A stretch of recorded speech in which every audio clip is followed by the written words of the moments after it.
నా పేరు యమంది దివ్య. నేను వప్పంగి జెడ్పీహెచ్ స్కూల్లో 9th క్లాస్ చదువుతున్నాను. పాఠశాలలో 25 మంది సభ్యులతో కలిసి మేము గ్రీన్ సోల్జర్స్గా ఏర్పడి ఫర్ చేంజ్ ఏపీ జన్మభూమికి beat polythene covers in our school surroundings and village అనే ప్రాజెక్ట్ని తయారు చేసాము.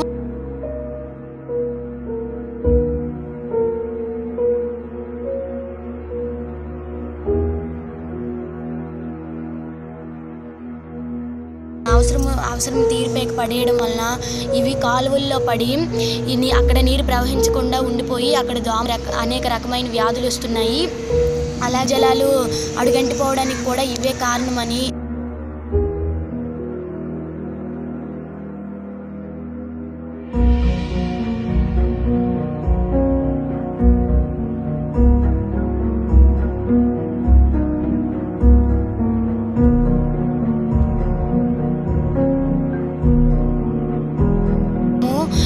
ముందుగా మా పాఠశాలలో పాలిథిన్ను నిషేధించాలనుకున్నాము.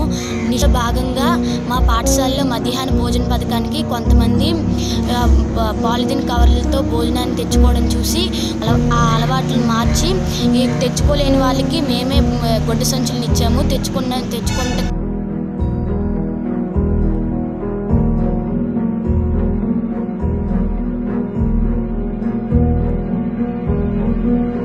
పాఠశాలలో ప్యాకెట్ ఫుడ్ అంటే కురుకు పాలిథిన్ కవర్ల వలన వచ్చే నష్టాలు చెప్పి ఆవిడికి పాలిథిన్ కవర్లతో ఆహార పదార్థాలు తేవద్దని చెప్పి ఆవిడికి మేము స్టీల్ బాక్సులు ఇవ్వడం కూడా జరిగింది. కూరగాయలు కొనడానికి వచ్చే వాళ్ళకి గొడ్డ సంచులను ఇచ్చాము. మరియు పాలిథిన్ కవర్లు వినియోగించే వాళ్ళకి వెదురు బొట్టలు కూడా ఇచ్చాము.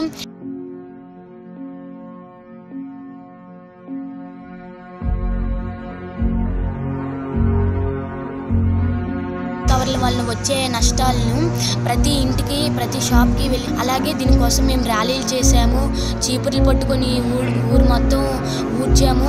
అలాగే దారి పొడిగిన ఉన్న పాలిథిన్ కవర్లను డ్వాక్రా గ్రూప్ బృందాల సహాయంతో గొడ్డ సంచుల్ని అది తక్కువ ధరకే షాప్లో పెట్టడం జరిగింది. ఈ ప్రాజెక్ట్ చేసినప్పుడు మాకు ఎన్నో సమస్యలు వచ్చాయి.